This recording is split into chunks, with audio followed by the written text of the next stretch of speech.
안녕하세요. 생생매거진 오늘 황진입니다. 올해도 국정감사를 보면서 답답함과 씁쓸함을 감출 수가 없습니다. 어제 검찰의 민주연구원 압수수색으로 더불어민주당이 국정감사 보이콧을 선언했습니다. 여야 모두 민생을 챙기고 글로벌 경제위기 대처를 강조하면서 연일 정쟁과 진영 대결에 이제 남은 국감은 파행될 분위기죠. 사실 생각해보면 국감무용론은 해마다 제기됐던 것 같아요. 한 3주 정도 되는 짧은 감사 기간에 또 올해 피감 기관이 780여 곳으로 늘었는데요. 주말을 제외하면 하루에 한 50여 곳 정도 그 이상 16개 상임위가 하루에 3개 기관 이상 감사를 해야 합니다. 그래서 실질적인 감사 시간이 하루에 7시간 정도라고 하는데 제대로 된 국정감사를 하려면 지금처럼 한꺼번에 몰아치는 방식이 아니라 상임위를 통한 상시 감사를 하자 이런 개선안도 나왔었는데 이건 일하는 국회여야 가능한 거죠. 올해 국정감사가 24일까지입니다. 막판 진통 속에 어떻게 마무리될지 좀 지켜보고요. 오늘 시사초점에서는 경북대와 경북대병원 국정감사 내용 정리해보겠습니다. KBS 대구 1라디오 생생매거진 오늘 10월 20일 목요일 순서 시작합니다.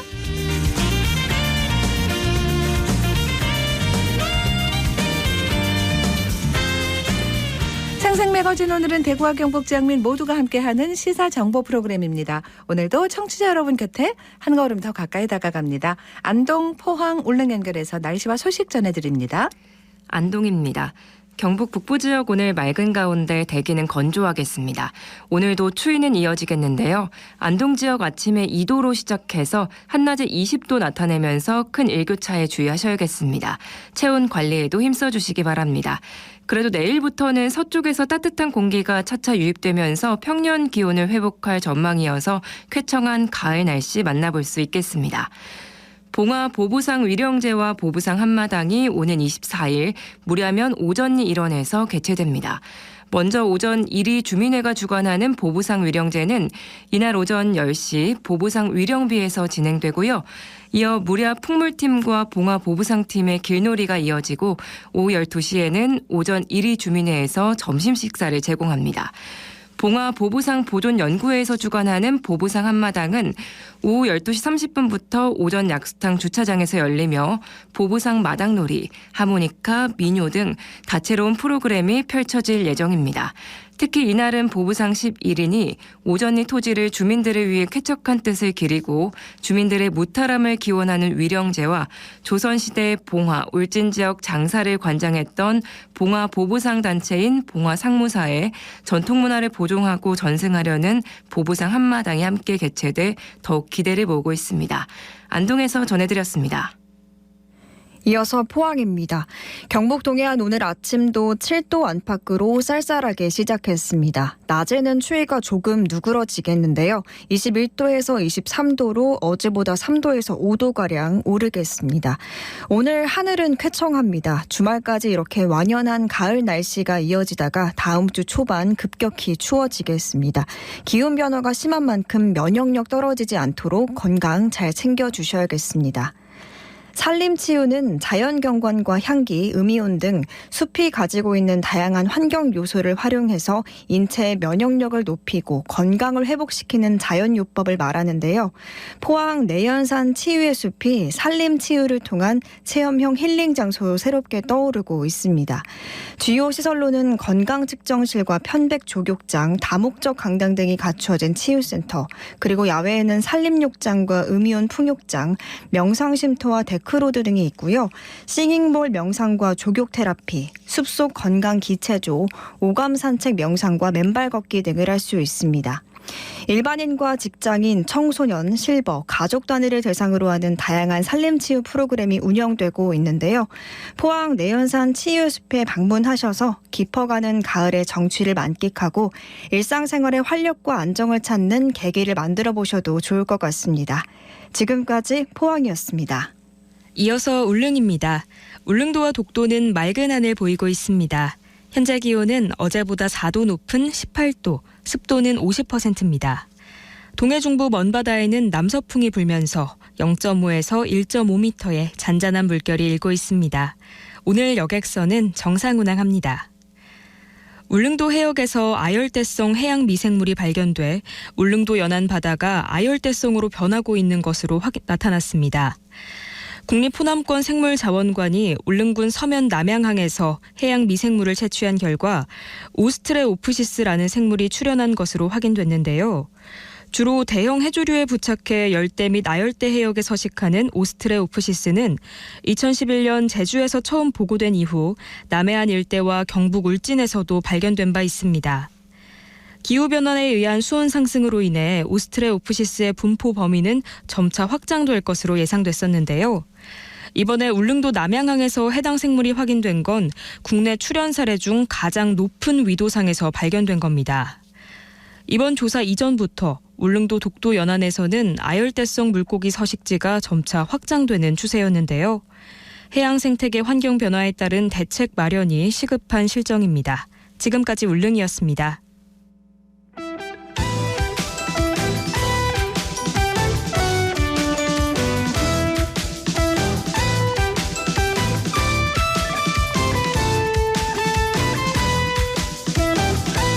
네, 오늘을 보는 키워드 뉴스 목요일에는 뉴스맨 장은미 기자 함께합니다. 어서 오세요. 안녕하세요. 네, 자, 첫 번째 키워드로 가죠. 뭔가요? 해외 연수입니다. 아이고, 해외 연수 그러면은 이 시의회나 네. 여기 계신 분들 가는 거 아닌가 싶은데. 네, 맞습니다. 맞아요? 네, 어. 그 코로나19로 중단됐던 행사나 단체 활동들이 이제 속속 재개되고 있는 상황인데요. 이 대구시의회에선 당장 이번 주말부터 해외 연수 일정이 시작됩니다. 비용은 약 8천만 원 정도 지출이 예상이 되고요. 그 시민단체는 어제 시의회에서 기자회견을 열고 공무 연수가 사실상 외유성 해외 연수라고 네. 규탄하고 나섰습니다. 자, 이거 뭐 지방의회 해외 연수 잡음이야 뭐 네. 함부된 얘기도 아닙니다. 자, 대구시의회 어디 갑니까? 예, 대구시의회 문화복지위원회를 제외한 나머지 상임위에서 이제 해외 연수를 계획하고 있는데요. 오는 토요일 경제환경위원회가 싱가포르로 가는 것을 시작으로 일요일엔 기획행정위원회와 건설교통위원회가 각각 베트남으로 연수를 떠납니다. 네. 그리고 교육위원회는 다음 주에 싱가포르로 갈 계획을 세웠습니다. 이번에 또 시민단체가 이 해외 연수를 비판하죠? 네, 그 네. 시민단체 측은 해외 연수의 그 내용이 업무 연관성이 좀 떨어지고 수박 겉핥기식이어서 공무 연수로 보기 어렵다고 지적을 하는데요. 이 주요 방문지 역시 관광여행 코스여서 이 해외여행 차원으로 봐야 한다는 것입니다.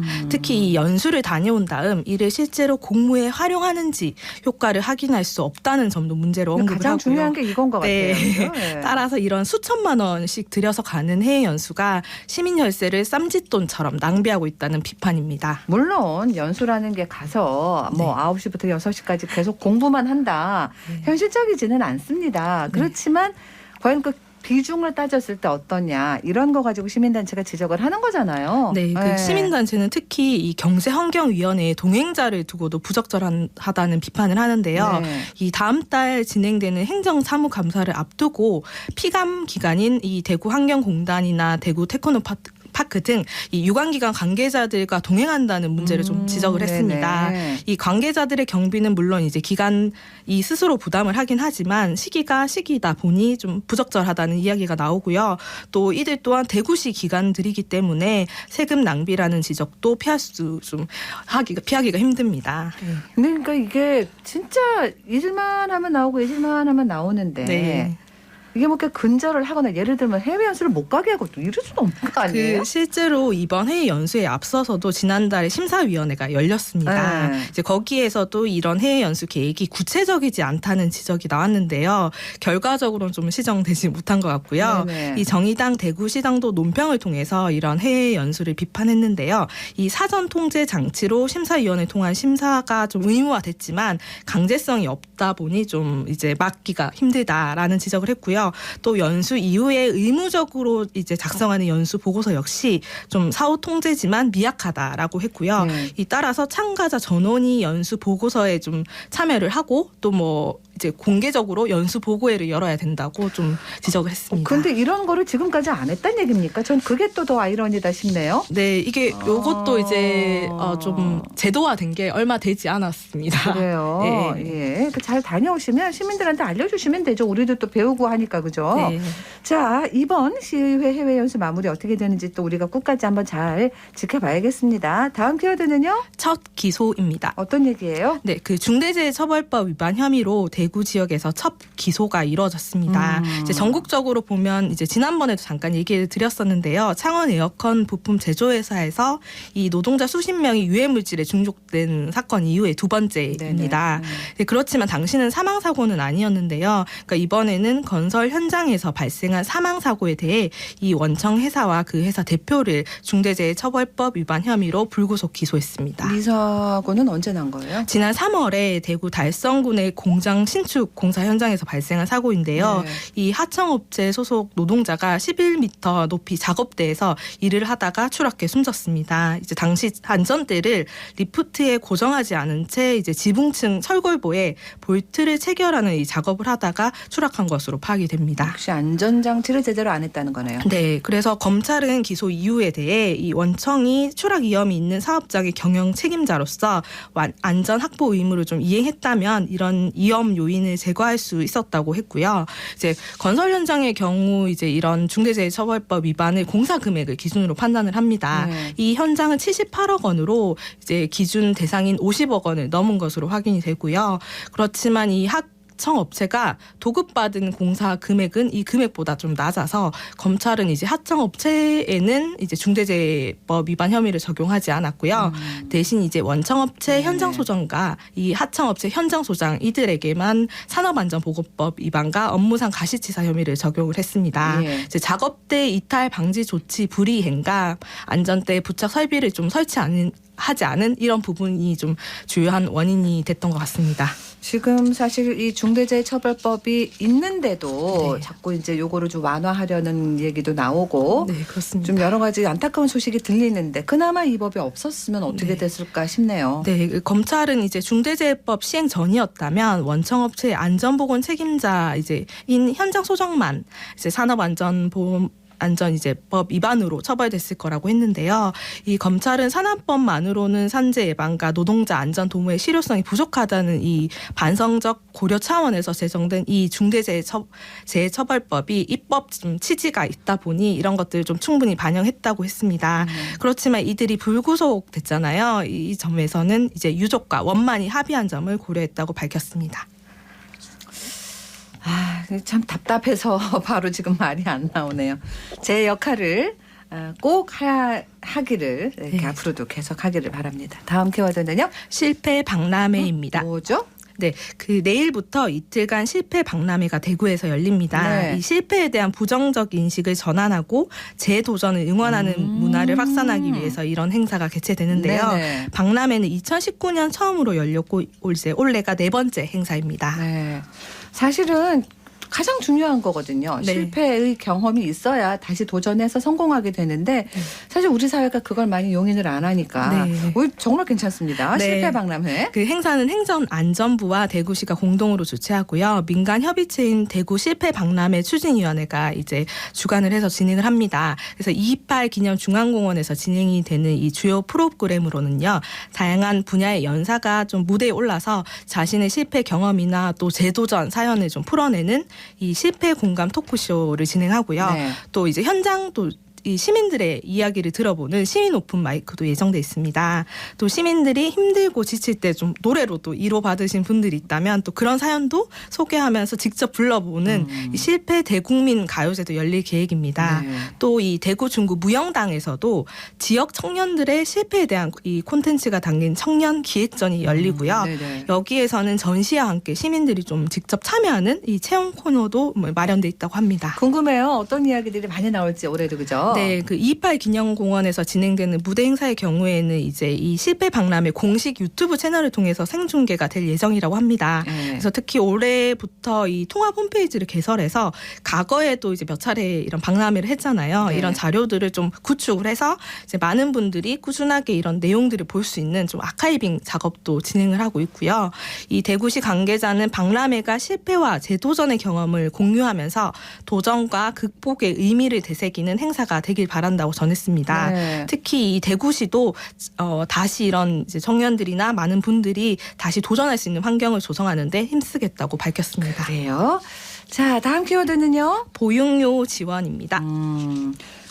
일단은 영유아가 있는 집에서는 이 보육료를 지원을 받는 거잖아요. 그죠? 네, 맞습니다. 네. 현재 어린이집 보육료 같은 경우는 한국 국적을 가진 이제 만 0에서 5세 영유아가 지원을 받고 있는데요. 네. 따라서 이제 외국 국적의 아동에게는 지원을 해주지 않고 있습니다. 따라서 월 최대한 50만 원 정도의 보육료를 이제 스스로 부담을 해 왔는데요. 이제 다만 이제 일부 기초지자체 등에서 자체적으로 이렇게 지원을 해주기도 하는데요. 네. 이번에 대구에서 처음으로 달성군에서 이 외국인 아동에게 보육료를 지원해주기로 했습니다. 대구에도 외국인 노동자들 되게 많으신데 그렇죠. 예. 큰 도움이 되겠습니다. 조건이 있겠죠, 근데? 네, 달성군은 이번 달부터 지역 내 어린이집에 다니고 있는 만 0에서 5세 외국인 아동에게도 이 보육료 절반을 지원하게 한다고 밝혔는데요. 이 지원 대상이 되기 위해서는 달성군에 석 달 넘게 거주하고 있어야 하고요. 네. 또 외국인 등록증 등 필요 서류를 좀 어린이집에 제출하고 신청을 하면 됩니다. 달성군은 이 외국인 아동에게 차별 없는 교육 기회를 보장하고 안정적인 보육 환경을 조성하기 위한 것이라고 취지를 네. 밝혔습니다. 그렇습니다. 다음 키워드는요. 학습 특별 지원금입니다. 네, 학습 특별 지원금은 네. 뭐예요? 네, 이 교육급여 학습 특별 지원금이 이제 이름인데요. 네. 이 코로나19 장기화 상황에서 상대적으로 취약한 저소득층 학생의 학습 결손과 격차 완화를 위해 올해 한시적으로 지원하고 있는 제도입니다. 네. 금액은 1인당 10만 원이고요. 이 대구는 지원 대상자가 17,000명인데 70% 좀 채 되지 않는 정도로 이제 신청을 한 상황이라서 네네네. 이제 대구교육청과 경북교육청 각각 이제 신청 기한을 이달 말까지 이제 연장을 한 상태입니다. 사실은 그 코로나19로 학교 자주 쉬고 못 가고 그죠? 네. 교육의 질도 좀 떨어졌다 이런 얘기 하는데 학습 격차도 커졌다고 하고 네, 맞습니다. 이런 지원금은 어디 쓰는 거예요? 네, 지원금은 이제 서점에서 교재 구입이나 아니면 EBS 학습 콘텐츠를 이용할 수 있고요. 네. 지원 대상은 올 상반기에 교육급여 수급을 받는 초중고 학생입니다. 네. 지원을 받기 위해서는 본인이나 학부모가 홈페이지 통해 신청을 하면 되고요. 사용 기한은 이제 12월 말까지고 미사용 잔액은 자동 소멸됩니다. 네. 하나 얼른 볼까요? 마지막 키워드. 네, 서울대 신입생입니다. 어떤 얘기예요? 네, 그 올해 서울대 신입생 3명 중 2명은 수도권 출신인데요. 이제 결국은 수도권 쏠림 현상이 심화되는 상황입니다. 그래서 국회 이 서동영 의원실에 따르면 서울대 신입생 중 64%가 수도권 고등학교 출신이었습니다. 지역에서 가기가 그만큼 네, 맞습니다. 어렵다. 그게 교육 기회가 동일하지 않다. 이런 네. 말하고 연결이 되니까 네. 이거 해소하는 방안을 진짜 빨리 좀 마련해야 되겠다 싶은 네, 생각이 맞습니다. 듭니다. 오늘 여기서 마무리할게요. 고맙습니다. 감사합니다. 네, 목요일 키워드 뉴스 뉴스맨 장은미 기자와 함께했습니다.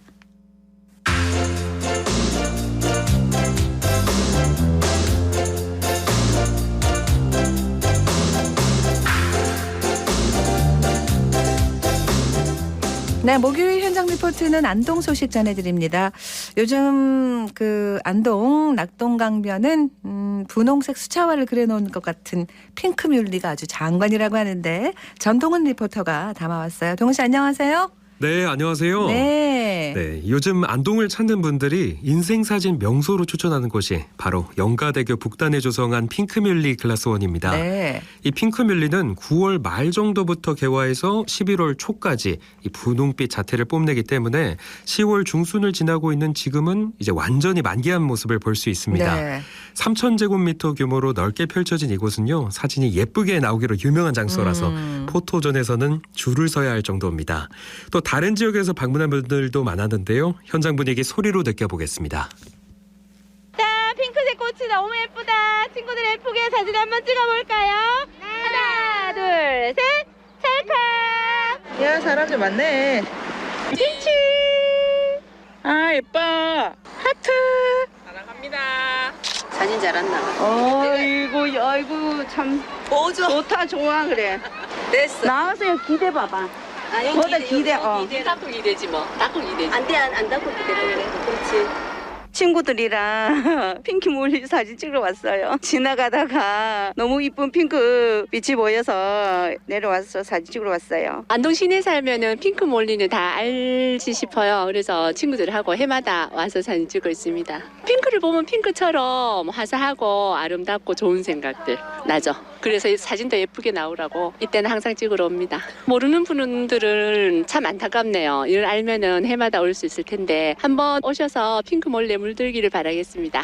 결혼기념을 맞이해가지고 안동에 놀러 왔는데요. 사진이 너무 잘 나오고 여기 오늘 날씨도 좋고 경치도 좋고 해가지고 기분도 너무 좋고 휴대폰 바탕화면 같은 거 저장해서 오래오래 추억 남길 수 있어서 너무 좋은 것 같습니다. 충북에서 여행하다가 핑크뮬리 여기 안동에 있구나 싶어가지고 검색하고 왔습니다. 핑크뮬리 약간 솜사탕 같고 아기들도 산책하러 오기가 딱 좋은 것 같고요. 주말에 뭐 연인들이랑 가족들이랑도 오기 좋을 것 같습니다. 분홍색 배경에 사진 찍으면 너무 인생샷 나올 것 같아서 오늘 인스타 업로드 하려고요. 자, 기분이 일단 좋아지고요. 사진 색깔만 봐도 화사하니까 그죠? 그렇죠. 네. 이 또 국내에서는 2014년 제주도의 한 자연생태공원에서요. 조경용으로 처음 식재를 했다가 SNS에서 유명 명소로 입소문이 나는 바람에 전국적으로 퍼져나간 건데요. 안동시도 2018년부터 그 유명함을 알고 낙동강 시민공원 명품화 사업의 하나로 매년 조성하고 있습니다. 안동시 도시재생과 김승찬 담당자의 이야기입니다. 우리 시에서는 낙동강변 둔치를 명품 수변 공간으로 조성하기 위한 낙동강 명품화 사업을 추진하고 있습니다. 핑크뮬리 그라스원도 낙동강 명품화 사업의 일환으로 시민들에게 특색 있는 볼거리를 제공하고자 2018년도에 조성하여 현재까지 유지관리하고 있습니다. 영가대교 북단 하단부 낙동강 둔치에 가면 5만여 번의 핑크뮬리를 감상하실 수 있으며 핑크뮬리는 10월 초 만개하여 11월 중순까지 핑크색 물결을 감상하실 수 있습니다. 핑크뮬리 그라스원은 매년 전국 각지에서 축제를 벌일 만큼 아름다운 경관을 연출하여 특히 SNS상에 인생샷을 남기기 위한 손꼽히는 장소이기도 합니다. 그리고 핑크로 물들 길이라는 주제로 그라스원 곳곳에 흔들그네, 바람개비, 천국의 계단, 호박마차 등의 포토전이 설치되어 있기도 합니다. 잠시나마 코로나19로 받아온 스트레스를 모두 잊어버리고 가족 및 연인들과 힐링할 수 있는 시간을 보냈으면 좋겠습니다. 사실은 핑크뮬리가 참 이쁘고 해서 관광명소가 조성이 되기도 하는데 저는 약간 이게 생태계에 좀 별로 안 좋다 이런 얘기를 들은 것 같기도 한데요. 그렇죠. 네. 이 국립생태원에서는 위해성을 3가지 등급으로 관리를 하고 있는데요. 네. 이 중에 1급에 해당되면 조절하거나 제거해야 되는 생물로 분류되지만 핑크뮬리는 나중에 위해성이 높아질 가능성이 있는 종으로 2급에 해당합니다. 1급이 아니니까 제재 대상은 아닌 거죠. 그래도 조금은 주의가 필요한데요. 옷이나 신발에 붙어서 다른 곳으로 퍼지지 않게 핑크뮬리를 보고 난 뒤에는 잘 털어주시면 됩니다. 네. 시민들의 반응은 말할 것도 없이 좋았는데요. 시민들의 목소리 듣겠습니다.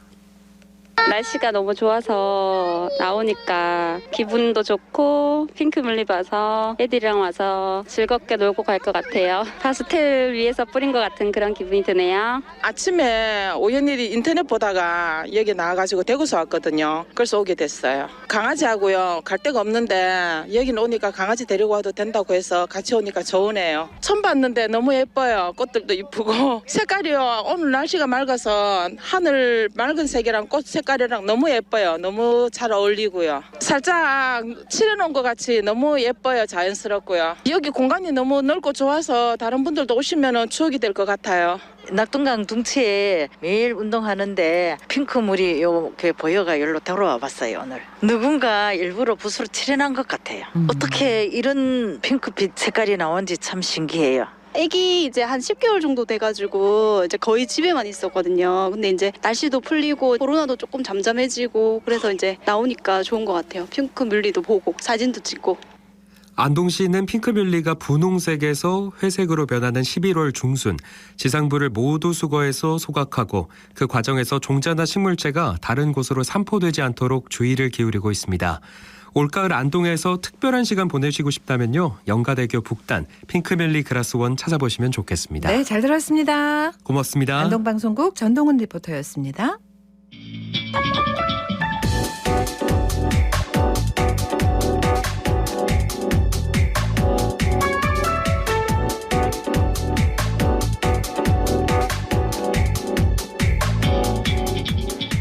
묻고 듣고 생각과 마음을 나누는 방송.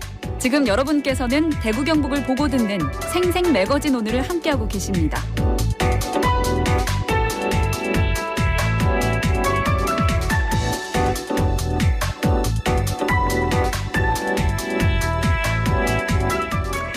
일단 올해 대구 경북 국정감사 일정이 모두 끝이 났습니다. 여러 가지 많은 이야기들이 나왔었는데 특히 주목을 받은 게 경북대 국정감사여서요. 오늘 정리 한번 해보려고 영남일보 노진실 기자 스튜디오에 모셨습니다. 어서 오세요. 안녕하세요. 네. 자, 지역의 거점 국립대학이 좋은 의미로 관심도 받고 주목을 끌어야 하는데 그렇지를 못했습니다. 경북대 국정감사장 분위기 어땠어요? 네, 경북대는 말씀하신 대로 대구 경북을 대표하는 국립대인데요. 사회 여러 분야에 우수한 졸업생을 많이 배출한 자부심이 있는 학교죠. 네. 그런 경북대가 최근 많은 논란에 휩싸였습니다. 정호연 보건복지부 장관 후보자 관련 의혹들부터 교수 채용 비리 의혹까지 좋지 않은 논란이 계속 이어졌는데요. 네. 그렇다 보니 국감장에선 일찌감치 취재진의 높은 관심이 느껴졌고요. 저도 국감 시작 1시간 전에 좀 일찍 현장에 도착해서 분위기를 파악해봤는데요. 내내 긴장감이 흘렀습니다. 그러니까 진짜 좀 많이 얘기가 나왔고 심각하게 걱정하게 했던 거잖아요. 교수 채용 비리로 국악학과 교수 2명이 재판을 받는데 이게 저희 KBS에 또 단독 취재로 알려져가지고 수사가 진행된 일입니다. 근데 이제 이게 국악학과만의 일은 아니다 해서 더 또 충격이에요? 맞습니다. 국감장에서는 국악학과와 함께 국문학과, 음악학과, 사학과 등의 교수 채용 비리 의혹이 거론됐습니다. 네. 우선 국악학과 교수 채용 비리 문제부터 간단히 말씀을 드리자면 전현직 교수 3명이 지금 위계 공무 집행 방해 혐의로 기소돼 재판을 받고 있는 상황인데요. 네.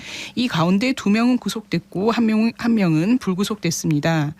모든 과정이 공정하고 투명하게 운영돼야 할 국립대에서 참 어처구니 없는 일이 그렇습니다. 일어난 건데요. 예. 최근 열린 결심 공판에서 검찰은 신규 교수 채용 과정에서 특정 지원자를 밀어준 혐의로 재판에 넘겨진 경북대 국악학과 전현직 교수들에게 징역형을 구형하기도 했습니다. 이들에 대한 선고 공판은 다음 달에 있을 예정인데요. 이번 국감에서 더불어민주당 강민정 의원은 경북대가 국악학과, 음악학과, 국어국문학과, 사학과 등 교수 채용 비리 문제를 제대로 해결해야 한다고 지적해 또 다른 채용 비리 의혹을 제기하기도 했습니다. 네. 거기다가 또 경북대가 국정감사 자료 제출을 회피했다 이런 얘기도 나왔어요. 이건 맞습니까? 네, 맞습니다. 강민정 의원은 음악학과에서도 채용 비리 의혹이 제기됐는데 의원실에서 학교 측에 자료 요청을 했더니 경찰 내사 때문이라며 자료를 주지 않았다고 지적을 했는데요. 네네. 여기에 강 의원은 또 정호연 전 후보자에 대해 입시 관련 의혹들이 제기됐는데 경북대는 수개월이 지나도록 조사 등이 진행된 게 없는 것 같다며 지적하기도 했습니다. 예. 강 의원은 홍원하 경북대 총장에게 입시 관련 의혹이나 연구 윤리 문제는 학교 자체적으로 조사를 할 수 있는데 얼마나 더 걸려야 하느냐며 따져 묻기도 했습니다. 이에 대해 홍 총장은 연구 윤리 관련 의혹은 본 심사에 들어갔고 입시 관련해서는 경찰에서 수사를 진행하고 있다고 답변했습니다. 그러니까 이제 앞에서도 말씀드렸습니다만 이게 사실 학교 밖에서는 잘 몰랐던 일들 이었고 그래서 이번에 더 충격이 있었고 이 알려진 것 외에도 또 다른 어떤 문제들도 국감장에 올라왔나요? 네, 대학의 연구 용역과 관련해 이른바 셀프 용역에 대한 지적이 국감장에서 나왔습니다. 네. 더불어민주당 김영호 의원은 경북대가 교내에서 필요한 연구를 수행할 때 용역 발주를 주무부서에 셀프 수행한 경우가 있다며 이런 경우는 국민 눈높이에 맞지도 않고 용역비가 900만 원에서 1000만 원대인데 내용이 상당히 부실한 사례도 있었다면서 개선을 요구했습니다. 네. 이 같은 지적에 대해 홍 총장은 소액으로 이제 용역비가 알고 있었으나 살펴보겠다고 말했습니다. 또 국민의힘 서병수 의원은 질의 과정에서 국내 일부 대학의 총장 선출 악관행 사례를 거론해 눈길을 끌기도 했는데요. 전국의 일부 대학에서 부적절한 대학 내 정치로 총장에 당선된 인물이 있다면 대학 내부 혁신은 어려워질 수밖에 없다고 서 의원은 주장했습니다. 국감장에 출석한 홍원화 경북대 총장 어떤 이런 일련의 일들에 대해서 어떤 명확한 해명이나 책임 있는 답변을 했습니까? 네, 의원들의 지적에 대해서 홍원화 총장은 각 사안별로 유감 표명이나 설명 또는 반론을 내놨는데요. 일부 답변에 대해서는 상당히 좀 부족하거나 무책임해 보인다는 지적도 현장에서 있었습니다. 네네. 저 역시 그렇게 느낀 바가 있고요. 예. 그래도 뭐 한 가지 뭐 인정할 부분은 어쨌든 답변은 피하지는 않았다는 거. 좀 부족하긴 했지만. 예. 네네. 자, 경북대 국정감사가 대학과 또 우리 지역에 남긴 의미와 과제들이 많습니다. 이것들을 기억을 해야 할 텐데 지금 정리를 좀 해본다면 어떻습니까? 네, 지난 2018년 저는 경북대 관련해 취재 수첩을 쓰면서 경북대가 원칙과 품위를 지키지 않는다면 우리는 다시 만날 것이라고 예고한 적이 있는데요. 네네. 이렇게 국감장에서 다시 만났습니다. 2008년 제가 그런 취재 수첩을 쓴 이유가 당시에 지역 한 유명 인사가 경북대 대학원 석사 논문을 이제 표절했다고 판명을 받았기 때문인데요. 이제 상당히 그때 논란이 됐었는데 표절한 논문 인준서에는 경북대 교수 3명의 직인이 찍혀 있었습니다. 당시 경북대 측은 과거에는 논문 표절을 확인할 수 있는 시스템이 잘 갖춰져 있지 않아서 표절을 확인하기 어렵다고 해명했는데요. 또 몇 해 전에는 경북대 로스쿨이 학사 관리를 부당하게 처리해 다른 로스쿨과 함께 감사원 감사에서 적발된 적도 있습니다. 당시 여러 명의 공무원이 재직 중에 경북대 로스쿨을 다녔는데 이들의 출석률 미달에도 불구하고 학점상 특혜를 준 사실이 적발됐던 건데요. 법을 가르치는 로스쿨에서 그런 일이 일어나 개인적으로도 크게 실망한 바 있습니다. 물론 경북대에 제기된 의혹이나 문제들은 수사나 자체 조사 등을 통해 실체적으로 규명해야 될 부분도 분명히 있는데요. 하지만 의혹 내용은 우리 사회에 근원적인 질문을 던집니다. 과연 대학이 추구하는 가치가 원칙과 공정성, 윤리의식, 양심 등이 맞느냐는 겁니다. 아무리 작은 원칙이라도 그것이 학교에서까지 무너진다면 그 사회는 병든 사회가 아닐까요? 그렇습니다. 경북대의 국감 이야기 해주셨습니다. 경북대 병원 관련 이슈도 좀 짚어봐야 할 텐데 지역 거점 국립대병원이다라는 타이틀이 있는데 그러면 이제 그만큼 좋은 의료 인력이 있어야 한다는 어떤 당위성이 제기되는데요. 또 현실은 그렇지 못해서 얘기가 나오죠. 맞습니다. 경북대 병원이 의료 인력 부족으로 의료 서비스 질이 저하된다는 우려가 국감에서 나왔습니다. 네. 서병수 의원은 현재 경북대 병원의 23개 진료과 중 8개과만 전공의 정원을 채웠고 절반도 채우지 못한 과는 4개나 된다면서 의사 수가 부족하니 의료 서비스 질이 저하되는 건 당연한 일이라고 지적했습니다.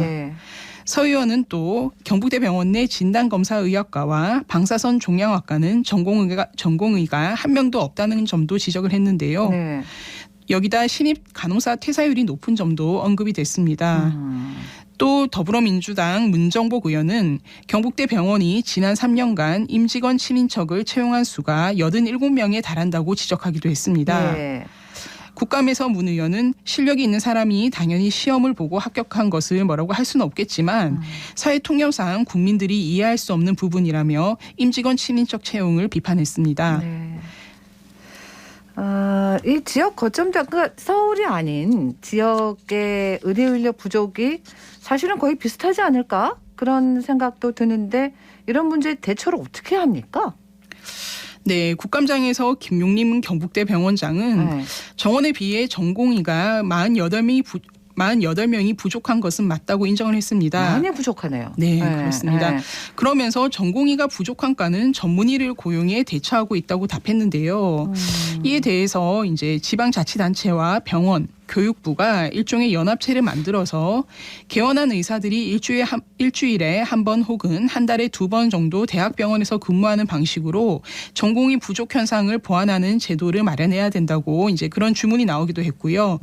또 교육부도 지자체와 협의를 통해 필수 의료 분야에 대해서는 의사들이 근무할 수 있도록 시급하게 대안을 마련해 달라는 주문도 나왔습니다. 네, 사실 최근에 저도 저희 어머니가 병원에 입원하셔가지고 경북대 병원에 한참 심각함이 좀 있었거든요. 여러 가지를 보게 되던데 어떤 얘기들을 또 심각하게 보셨어요?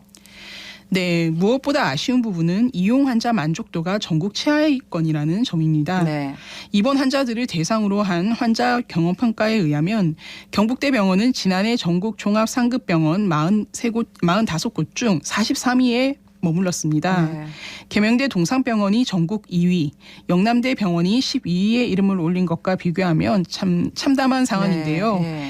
권역 응급의료센터 지정 기준 미충족으로 과태료를 부과받은 적도 있다고 밝혀졌습니다. 네. 2017년 첫 도입 후에 세 차례 이뤄진 환자 경험 평가에서 경북대병원은 점점 순위가 내려가고 있고 특히 환자 권리 보장 영역에서 낮은 점수를 받은 것은 그냥 넘길 일이 아니라는 지적이 나옵니다. 네, 말씀 계속해 네, 주시면 됩니다. 이용 환자들이 병원의 불친절과 제때 치료를 못 받아 이제 치료 미흡을 호소하는 경우가 있는데 예. 실제 수치로 이런 점들이 이제 국감에서 확인된 건데요. 병원 충족 등 중장기적 과제의 환경적 측면보다 의료 서비스는 당장 개선할 수 있다는 맞습니다. 점에서 예. 예, 병원 관계자들의 인식 전환이 시급한 상황입니다. 맞습니다. 예, 그거죠. 중요한 건 그죠. 경북대의대가 내년이면 100년이 됩니다. 그런데 이제 이용자 만족도가 45곳 중에 43위라는 건 진짜 좀 많이 부끄러운 일입니다. 대책은 어떻게 좀 얘기를 들으셨어요? 네, 국감장에서 김 병원장은 시설 노후화와 환자 회신과 상담 저조 등을 이유로 참담한 결과를 받게 됐다며 고개를 숙였는데요. 김 병원장이 고객 지원팀 신설 및 TF를 꾸려 의사평가 개선을 위해 노력하겠다고 밝혔지만 5년 전부터 제기된 문제라는 점을 감안할 때 네. 얼마나 지켜질지는 의문입니다. 네.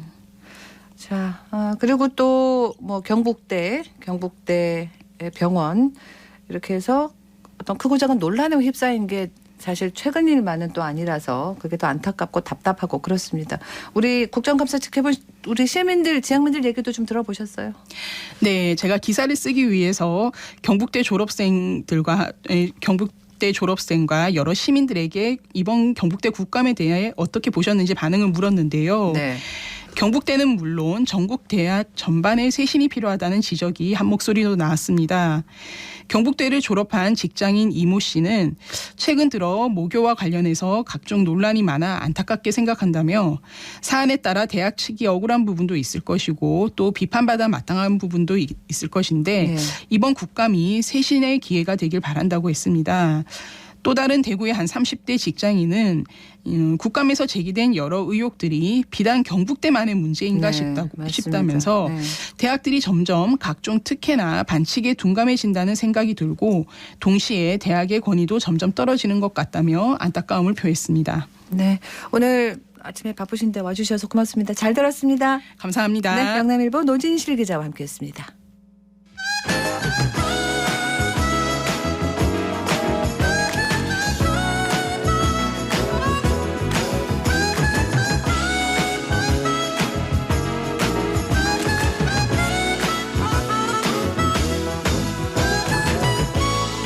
네, 11시 43분으로 갑니다. 지식산업계 최신 이슈, 화제의 신작, 놓쳐서는 안 되는 책까지 책을 중심으로 지성계 속으로 들어가 봅니다. 해결책, 김성신 출판평론가와 함께합니다. 안녕하세요. 네, 안녕하세요. 서점인이 뽑은 올해의 작가, 올해의 책이 발표됐다고 어제 일이네요? 네, 그렇습니다. 네. 매년 11월 11일은 사실 서점의 날이기도 합니다. 네. 이 초콜릿 과자의 날이기도 하지만요. 네. 10일은 이제 책처럼 생겼잖아요. 그렇구나. 예, 그래서 이 사단법인 한국서점조합연합회에서는요, 이 서점의 날을 앞두고 제6회입니다. 서점인이 뽑은 올해의 책과 작가를 각각 선정해서 발표했는데요. 네. 우선 서점인들이 뽑은 올해의 작가에는 박상영 작가가 선정이 됐습니다. 박상영 작가를 서점인들이 선정한 이유는 뭔가요? 예, 이 심사위에서는요, 이 박상영 작가는 차별과 편견에 사로잡힌 한국 사회의 어둠을 파고드는 예민한 감각, 또 탁월한 유머 감각, 이런 것들이 돋보이는 유쾌한 문체를 가지고 있고 누구나 공감할 수 있는 그런 보편적인 주제 의식 이런 것들을 통해서 이 한국 문학 독자들의 큰 호응을 얻어왔다면서 네. 특히 올해에는 이 세계적인 문학상인 영국의 부커상 최종 후보에도 오르기도 하고 이렇게 높은 작품성에 국경이 없음을 증명하는 이런 점들이 바로 심사위원들의 마음을 사로잡았다 이렇게 선정 이유를 밝히기도 했습니다. 네, 작가를 선정했고 올해의 책은요 그럼? 예, 서점인이 뽑은 올해의 책에는 어서 오세요 휴남동 서점입니다라는 책을 비롯해서 60살 나는 또 깨꽃이 되어 또 5월의 주먹밥 그리고 사랑하는 이모들 그리고 유언을 만난 세계 또 헤어질 결심 각본집 그리고 마지막으로 신비롭지 않은 여자들 이렇게 분야별로 총 7권의 책을 선정을 했습니다. 어떻게 뽑는 거예요 올해의 책은? 네, 이 서점인이 뽑은 올해의 책 심사에서 중점을 둔 것은 이 서점인들만의 그 독특한 감시감, 현장 감각 이런 것들을 보여주는 한편 이 사회적 의미도 담고 있어서 시민 공동체 형성에 크게 이바지할 만한 도서다 이렇게 이제 밝혔는데요. 네. 작품성과 대중성에 대한 감각이 특별히 예민한 분들이 바로 서적인들이죠. 그렇겠죠. 그래서 이분들이 선정한 도서에는 절로 관심이 좀 갑니다. 맞습니다. 굉장히 재밌을 것 같거든요. 네, 그래요. 사실 가까운 이 일본에서는 서점 대상에 오른 책들은 단숨에 베스트셀러에 오를 정도로 이 문화적인 힘과 권위도 있습니다. 이번에 선정된 이 책과 이 박상영 작가 오는 11월 11일 서울의 역사박물관 아주개홀에서 열리는 2022년 서점의 날 기념식에서 시상할 그런 예정입니다. 자, 오늘의 해결책으로 가보죠.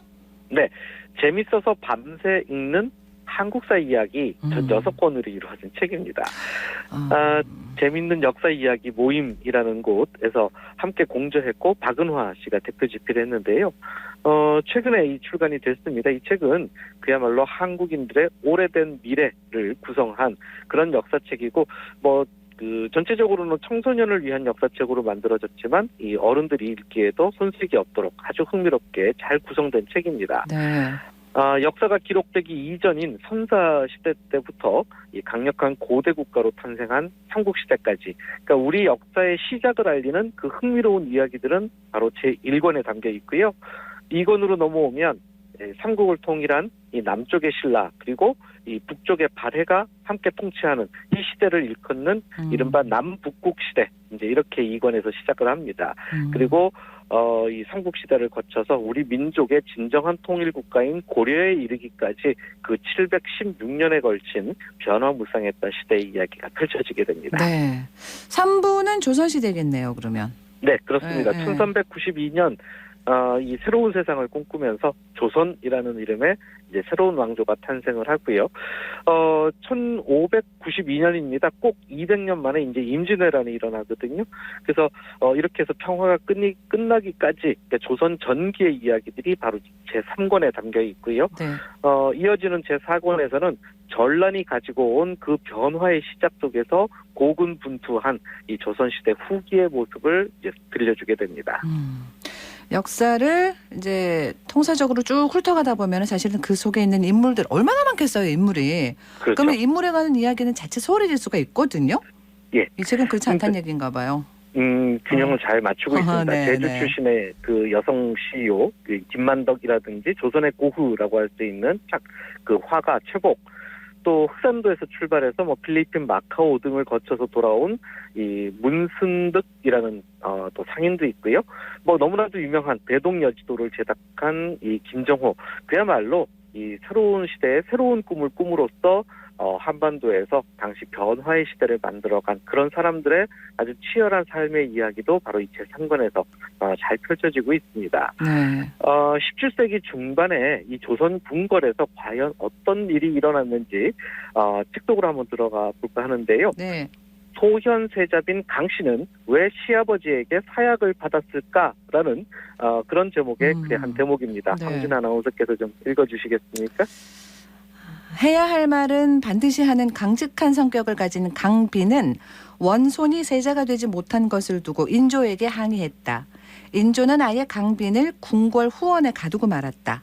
당시 강빈은 임신한 상태였는데 아무런 보살핌도 받지 못하여 결국 아이를 사산했다. 1646년 1월 인조의 수라상에 오른 전복구이에서 독이 발견되는 사건이 발생한다. 조사 결과 배후에 강빈이 있다는 진술이 나오자 인조는 강빈을 역적으로 몰아 궁궐에서 쫓아냈다. 그렇게 한 뒤에도 화가 풀리지 않은 인조는 많은 신하의 반대에도 사약까지 내려 며느리를 죽음으로 내몰았다. 시대를 앞서 나간 여성의 죽음이자 조선 역사의 슬픈 장면이다. 한편 소현세자의 두 아들은 제주도로 유배간 뒤 풍토병에 걸려 사망했다. 이로써 조선에서는 가장 강력한 친청 세력이 사라져버렸다. 네. 그러니까 이런 슬픈 장면이 너무 많아요, 역사에. 특히 조선 역사에도. 그렇죠? 예. 네. 근데 이 이야기의 배경은 이렇습니다. 그 인조의 세자인 소현세자가 병자호란 때 이 청나라로 인질로 끌려가서 무려 9년 동안이나 잡혀 있다가 돌아오지 않습니까? 이 돌아올 때가 이제 인조 23년이었는데 사실 병을 얻어서 급사했습니다. 근데 사실 이 급사도 뭔가 의심스러운 정황들이 있다고 하는데요. 어쨌든 이 그 소현세자는 당시 후궁인 조소용을 총애한 인조의 방관에 의한 그런 타살일 가능성이 매우 크다고 합니다. 이 세자가 죽자 그러면 소현세자의 장자인 이 석철이 당연히 세자의 뒤를 이어야 하지 않습니까? 그런데 인조는 복림대군, 이게 나중에 이제 결국 효종이 되죠. 이 복림대군을 세자로 책봉을 하게 됩니다. 네. 이러면서 이제 이 소현세자빈과 그 세 아들에 대한 탄압이 날이 갈수록 더 노골화가 됐고요. 이렇게 해서 뭐 왕을 독살하려고 했다라는 누명을 씌워서 이 세자빈을 퇴출시키고 타약을 내려서 계속 사형을 시키는 이런 역사에 어떻게 보면 좀 흥미진진하기도 하고 가슴 아픈 그런 장면을 설명하고 있습니다. 그러니까 역사를 요즘 진짜 역사 저도 이제 좀 재미가 있던데요. 재미에 많은 의미를 포함한 재미. 막 안타깝기도 하고 막 슬프기도 하고 막 이런 여러 가지 감정들이 역사에 다 담겨 있더라고요. 그렇죠. 네. 그러니까 이 책은 그야말로 역사를 스토리텔링을 통해서 소개하는 이런 아주 흥미로운 구성입니다. 근데 역사를 사실 재밌게 느끼는 사람도 있지만 전혀 재미를 못 느끼는 사람도 있잖아요. 많아요. 네. 예. 근데 그 지점이 바로 역사를 이야기로 여기느냐 아니면 그냥 연도나 외워야 되는 학문으로 여기느냐. 네, 맞습니다. 이 차이인 것 같거든요. 네. 그러니까 이 책처럼 역사 속 당시의 풍경이라든지 또 사람들의 모습 또 그 역사적인 인물들의 그 당시 생각과 심정 이런 것들에 사실 이거 따지고 보면 다 재밌는 이야기일 수 있거든요. 이야기죠, 이야기. 네. 예, 이렇게 보면 이제 역사만큼 흥미진진한 이 학문도 없다라는 맞아요. 겁니다. 예. 전체가 6권이요? 네, 그렇습니다. 이게 지금 3권까지 말씀을 드렸고요. 예. 4권까지 이제 넘어왔습니다. 그래서 조선이라는 나라는 이제 후반부로 들어가면서 세도 정치로 인한 왕권의 약화, 또 세계사의 격변 이런 것들로 이제 내후 외환의 시대를 네. 맞이하게 되고요. 네. 또 뭐 이런 또 조선의 근대화, 열강의 침입 이런 것들이 시작되는 제5권. 그리고 또 일제강점기에서 대한민국 현재에 이르기까지 그 역사는 또 6권에 담겨져 있습니다. 네. 역사라는 게 근데 이걸 또 누가 쓰느냐에 따라 그 쓴 사람의 관점이나 시점이 되잖아요. 그렇죠. 진짜 예. 이게 역사라는 게 진짜 흥미진진하면서도 네. 저는 참 유익하다 싶어요. 그러니까 역사책은 종교적 경전과는 다르죠. 그러니까 해석하는 사람에 따라서 얼마든지 다른 해석이 가능하기 때문에 네. 한 권의 책을 읽는 것보다는 여러 권의 책을 읽으면서 자기만 나름대로의 역사관을 세우는 게 굉장히 중요하다. 네네. 이렇게 생각할 수 있고요. 예. 오래된 미래라는 말 있지 않습니까? 사실 이거 청용 모순이죠. 그렇죠. 네. 오래됐는데 어떻게 미래냐 그러는데 이게 사실 공자가 말씀하신 온고지신과 같은 뜻이라고 할 수 있겠죠.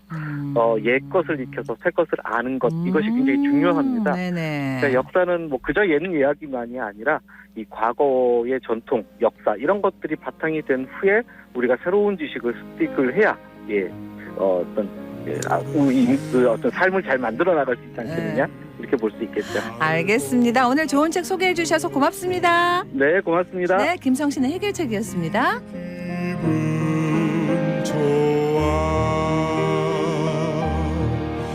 휴일 아침이면 나를 깨운 전화 오늘은 어디서 뭘 할까 창밖에 앉은 바람 한 점에도 사랑은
네, 바리톤 김동규의 목소리로 10월의 어느 멋진 날에 듣고 왔습니다. 자, 이어서 교통정보로 갈게요. 김현지 리포터. 네, 먼저 이 시각 시내도로입니다. 신천대로 상동교 방향 수성교 지하차도 조금 못 간 지점 1차로에서 승용차 3대, 화물차 1대, 레미콘 차량 1대 총 5중 추돌 사고 발생했습니다. 사고 구간 참고해서 지나시고요. 월배로 상인내 거리에서 월촌역 쪽 백화점 앞 3차로에선 도로 보수 공사 중입니다. 구간 안전하게 지나셔야겠습니다. 화랑로는 망우당구가 차도에서 효목내 거리까지 신호에 따라 밀림과 풀림 반복합니다. 그다음 이 시각 고속도로입니다. 이 시각 신대구 부산 고속도로 부산 방향 참고하셔야겠는데요. 조금 전까지 고정대교 부근 2차로에서 공사가 있었습니다. 공사는 끝났지만 공사 현장 뒤로 4km 정도 정체입니다. 중앙고속도로 춘천 방면은 다부 터널 일대 한 구간 차들 밀리고 있고요. 상습 정체 구간인 중앙고속도로 춘천 방면 다시 한번 참고해 주셔야겠습니다. 지금까지 이 시각 교통정보였습니다. 네, 기온이 내려가면서 가축 전염병 걱정을 많이 했는데 경북 예천의 한 오리 농장에서 조류 인플루엔자가 발생했습니다. 올해 사육농가에서 첫 발생이고 고병원성이라고 하는데 예방적 살처분하고 농가로부터 반경 10km 안에 있는 가급 농가들 정밀 검사를 하고 있어요. 우리 지역민들도 농장 인근이나 철새도래지 방문 가급적 자주 하셔야겠습니다. 10월 20일 목요일 생생매거진 오늘 여기까지입니다. 함께해 주신 여러분 고맙습니다.